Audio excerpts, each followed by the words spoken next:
Welcome to the beginning of a journey that doesn't just change what you think, but how you see your own mind. For most of your life, people have told you, stay positive, don't think too much, just get over it. So you try. You breathe deeper. You distract yourself.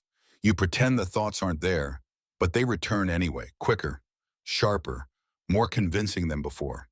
It starts to feel like your mind is turning against you. But the truth is far gentler. Your mind isn't an enemy. It is an apprentice that was taught the wrong lessons. Negative thoughts don't drift in from the outside world. They don't come from traffic, deadlines, or strangers online. They come from the deepest part of you, your subconscious, the quiet observer that has been collecting impressions since you were small. It remembered the way the adults in your house sighed heavily when they were overwhelmed. It absorbed the impatience in a relative's voice when you asked a question. It held on to the afternoon your teammates chose someone else instead of you. It stored every moment of confusion, worry, and loneliness, and never asked whether any of it was fair or true. Now, as an adult, those impressions rise inside your mind and pretend to be your own voice. When you hear, "You're too much," "You always fall short," "People get tired of you," it isn't your soul speaking. It is unprocessed moments wearing authority they never earned. Think of Lena, a girl who once raised her hand in class, excited to share an idea, only for the teacher to dismiss her with a hurried, "Not now." No one reassured her. No one told her her voice mattered. So her subconscious wrote a quiet rule. Stay small. Don't bother people.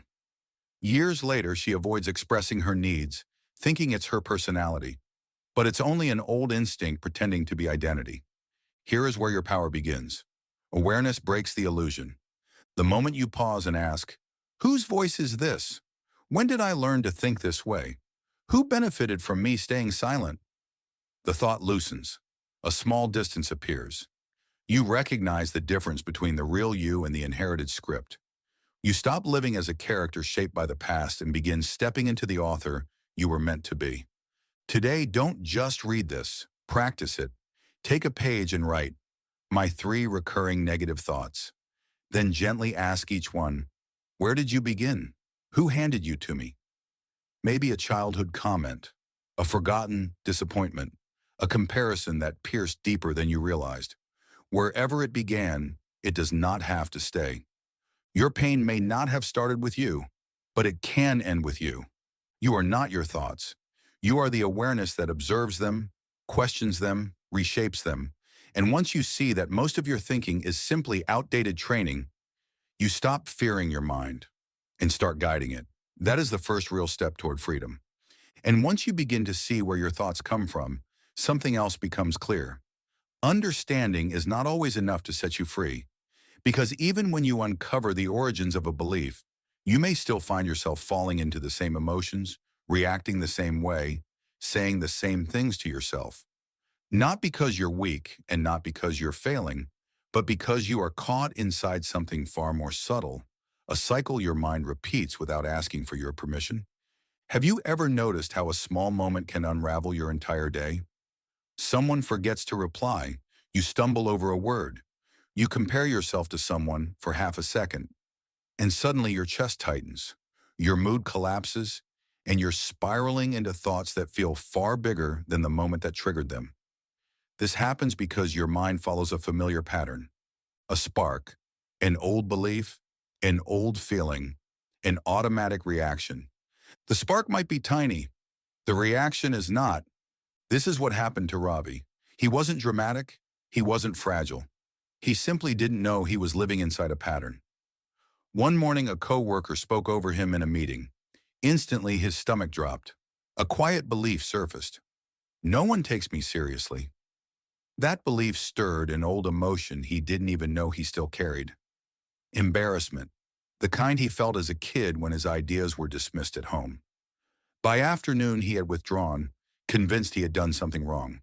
By night, he was exhausted and ashamed, unable to explain why such a small moment had crushed him. But Ravi wasn't reacting to the meeting.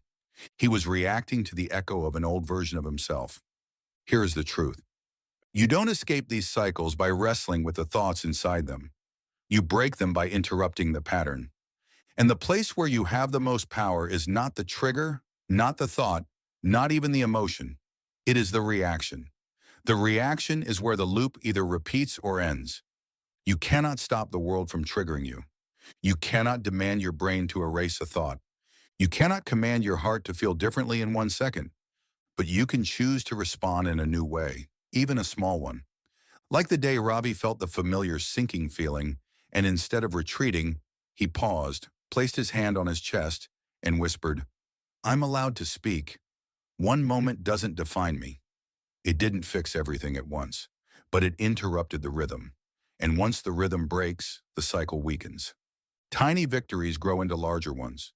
Tonight, write down your loop. What sets it off? What you tell yourself? What emotion rises? How you usually react? Then choose one gentle alternative response. Not a perfect one, a small one, a breath, a sentence, a moment of stillness. Even the softest shift can redirect the entire pattern.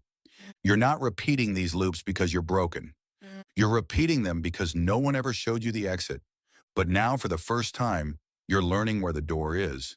And once you begin recognizing the loops that keep pulling you back into old emotions, you discover a truth even more surprising. Your mind isn't creating negativity out of nowhere. It's reacting to what you feed it.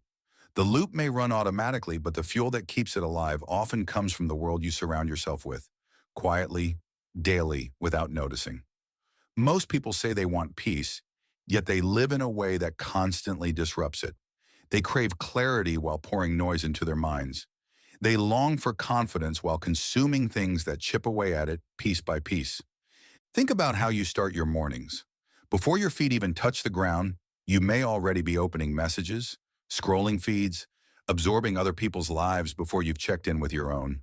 Or how you end your nights, with overstimulation, comparison, or emotional clutter disguised as entertainment. It's not that these things are bad, it's that they don't give your mind the space, silence, or nourishment it needs to heal. Your mind is not a battlefield, it is a living environment. If you fill a room with harsh lights, loud sounds, and constant interruptions, anyone inside would struggle to relax. Your thoughts function the same way. When you surround yourself with pressure, noise, and unrealistic expectations, peace has nowhere to sit. Calm has nowhere to land. Strength has no corner to grow in. Take Maya, for example. She couldn't understand why she always felt restless and inferior. But every day she bathed her mind in comparison. Perfect bodies, perfect careers, perfect relationships. She wasn't jealous. She was overwhelmed. Her mind never had a chance to see her own progress because it was too busy measuring itself against illusions. When she finally paused, removed the mental noise, and curated her environment differently, her anxiety softened. Not because life changed, but because what she fed her mind changed. And here is the hope. If what you consume shapes you, then you can shape yourself by choosing differently. Not dramatically, not all at once, but intentionally. Start by asking, what enters my mind every day that drains me? And then, what can I offer my mind instead that nourishes me? Peace isn't found, it's grown. Strength isn't gifted, it's cultivated. Your mind isn't malfunctioning, it's malnourished. But the moment you choose to feed it with clarity, quiet, truth, and compassion, it begins to come alive again. And once you begin choosing what you feed your mind, a natural question rises. Where will all the old thoughts, old worries, and old tensions go? Because even when you stop pouring noise into your mind, the noise already stored inside doesn't simply disappear. Healing isn't just about adding peace. It's about clearing space so peace has somewhere to live. Think about this. You tidy your desk when it gets cluttered. You wash your clothes when they feel heavy. You open windows when a room becomes stuffy. Yet the place you live in the most, your inner world, often goes untouched, unsorted, unexamined. We carry emotional dust the way a house collects unnoticed grime. Slowly, quietly, consistently. That unresolved text message you still think about. The conversation you replay in your head. The decision you've been avoiding. The small embarrassment from yesterday. The guilt you never voiced. The worry you never named. None of these things scream for attention, but they settle in the corners of your mind. They accumulate until your inner space feels tight, loud, chaotic. And suddenly you find yourself saying, I don't know why I'm so overwhelmed, not realizing you're living inside a mental room packed with things you never put away. This was true for Theo. He wasn't dramatic. He wasn't emotionally fragile.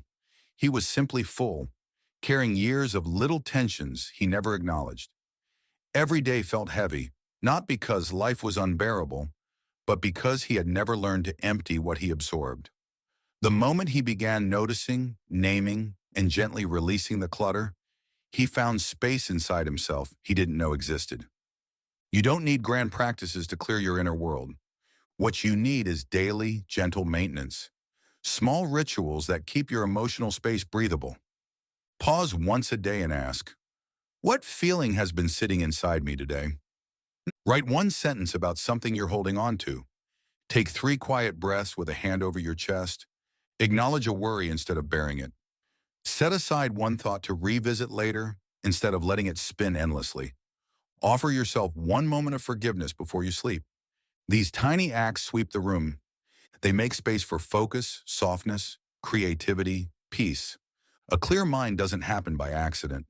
It happens by awareness, gentle, patient, daily. And when you give your inner world space to breathe, you finally give yourself space to live. And once you clear space inside your mind, another truth begins to reveal itself. The thoughts that return again and again aren't powerful because they're true. They're powerful because they're familiar.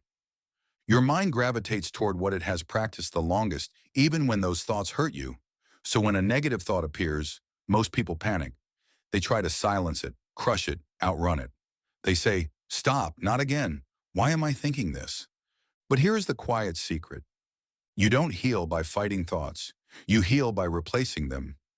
Think of your mind not as an enemy to be subdued, but as a traveler who keeps choosing the same road out of habit. If the familiar path leads into darkness, the solution isn't to block the road. It's to guide the traveler toward a new direction, a different road, a gentler route. This is what happened with Noor. For years, every time something went wrong, even something small, her mind automatically whispered, it's your fault. You always ruin things. She tried arguing with the thought. She tried ignoring it. She tried distracting herself. But the thought only tightened its grip until the day she tried something different. Instead of resisting, she quietly responded, I made a mistake, but mistakes are how I grow. She didn't believe the sentence at first, but she repeated it anyway. And slowly the old path lost its pull, and the new path became natural. This is how replacement works. It's not dramatic. It's not loud. It's not instant. It is consistent redirection, teaching your mind a new language one sentence at a time. When the thought says, you're falling behind, answer with, I'm moving at the pace I'm ready for. When it says, everyone is better than you, respond, I am growing into someone I have never been before. When it whispers, you will fail, gently offer, I can learn from whatever happens. These aren't affirmations meant to deny reality. They are new truths that widen it. So today, write down the 3 thoughts that hurt you most. The ones that visit often, the ones that tighten your chest, the ones that feel like old ghosts. Then craft a new response for each. Something believable, something kind, something you are willing to practice. Because the mind does not transform through force. It transforms through repetition. You are not here to win a war inside your head. You are here to teach it a new way to see. You are not here to silence the storm. You are here to change the weather. And once you begin teaching your mind a new way to think, another layer of truth rises to the surface, a layer most people overlook. The words you speak to yourself matter just as much as the thoughts you replace. Because even if you learn to redirect your thinking, a harsh inner tone can undo the softness you're trying to build. The mind listens not only to what you say, but how you say it. And for many people, the voice inside their head has become a voice they would never allow from anyone else. Ask yourself gently, if someone spoke to you the way you speak to yourself after a mistake, would you trust them? Would you feel safe with them? Would you call them a friend? Most people wouldn't. Yet they let that voice echo through their mind every single day. This was true for Elias. Whenever he stumbled, forgot a task, misspoke, arrived late, his inner voice was merciless. You're useless. You never get anything right. No one else talked to him that way. Not his friends, not his family. But his mind did, and he believed it because he had heard it for so long. His breakthrough came not from success, but from compassion. One evening, after another wave of self-criticism, he paused and asked, would I speak this way to a child who made the same mistake? Of course not. That single question softened something inside him. From that day, he practiced speaking to himself with the gentleness he would offer anyone he cared about. And slowly, the inner landscape began to change. Your inner voice is not just commentary, it is instruction, teaching your heart how to see itself. So begin teaching it kindness. When you feel overwhelmed, instead of saying, get it together, try, you're doing the best you can. When you feel insecure, replace you're embarrassing with you're human and you're learning. When you feel behind, transform you'll never catch up into your timing is your own. These shifts are small, but they reshape identity. If you want to start today, try this. Give your inner voice a name, not to mock it, but to separate it from your identity. Ask yourself, what would I say to someone I love who felt this way? Look in the mirror for a moment and offer one sentence of grace. End your evening with forgiveness, not judgment, because you cannot build a peaceful mind with a hostile voice, and you cannot grow into your future while punishing yourself for your past. Speak to yourself as someone worth protecting, and you will finally feel what it's like to be on your own side. And once you begin softening your inner voice, you finally create the safety needed to see something you may have missed your whole life. Not all pain comes from inside you. Some pain is triggered, quietly, subtly, repeatedly, by the world around you. Because while the inner critic may shout, triggers whisper. They hide inside routine, familiarity, and comfort. They become the soft ticking clock in the background of your emotional life. So constant, so ordinary, that you stop hearing it. But the moment you remove the clock, the silence reveals how loud it truly was. Triggers can take 1,000 shapes. A person who subtly competes with you, a group chat that drains you, a song tied to an older, wounded version of yourself, a bedroom layout that carries the energy of a difficult chapter you never fully left, a habit that pulls you back into who you used to be, even unspoken expectations. I should be successful by now. I should be married by now. I should be happier by now. These are not motivators. They're mental whips disguised as goals. Healing is not about proving your strength by enduring everything that hurts you. Healing is about protecting your energy so you don't bleed internally. If a wound is fresh, you don't run through dirt. You cover it. You give it air. You remove anything that could infect it. So why do we expect our emotional wounds to be any different? Some friends don't insult you, but you walk away from them feeling smaller. Some environments don't attack you, but they keep you stuck in old versions of yourself. Some routines don't hurt you, but they quietly prevent you from growing. Letting go is not betrayal, it is wisdom. It is self-respect. It is choosing your future over your familiarity. Start with two powerful questions. What emotion do I default to when I'm overwhelmed? Fear, anger, guilt, sadness? Then ask, who taught me this feeling was normal?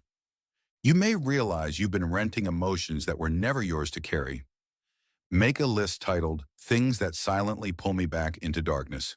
For each item, write what it is, why it affects you, how you will protect yourself. This is not about avoiding life. It's about choosing a life that doesn't crush you.